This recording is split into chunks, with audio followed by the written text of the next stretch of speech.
Hi, this is Mark Bautista and you're watching PhilippineNews.com.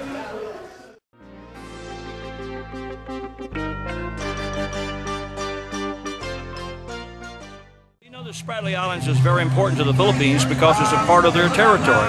The UN Treaty of 1988 says that every nation has 200 miles from land out in the ocean as theirs. And what the issue is really about is China is coming 586 miles from their shores and saying part of the Philippines is theirs. The point is to remember that China in World War II was our ally. They fought alongside Filipinos and Americans. And our goal should be to work with those who have suffered like us in times of war and heartache. It's time for China and the Philippines and Vietnam and all of the countries that are in the area work together to build a better Asia.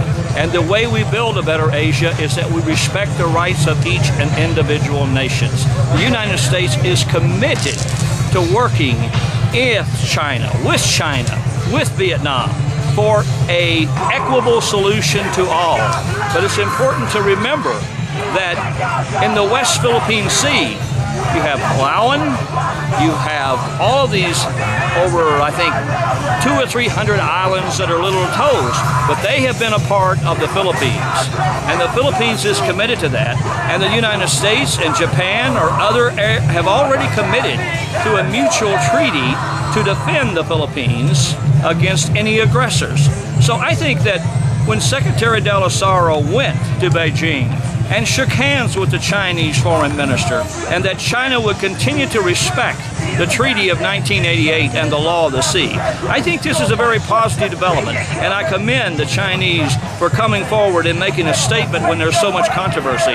And I believe that in the coming days that there will be better unity between the Philippines and the United States, and better unity between China and the Philippines and Vietnam. This is the hope of all.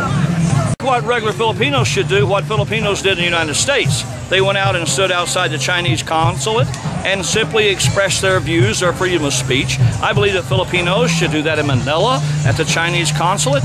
I believe that Filipinos should rally and stand behind their government in this struggle, and that we should uphold the whole lot. Certainly, the Philippines should go to the UN. Certainly, they should do what is appropriate in appealing to the UN and other regulatory bodies. That's their privilege.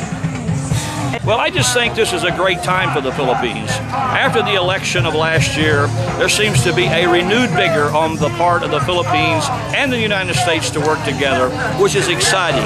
I encourage all Filipinos in the United States and in the Philippines to work together to build a great country. You know, Noynoy Aquino said something in his speech.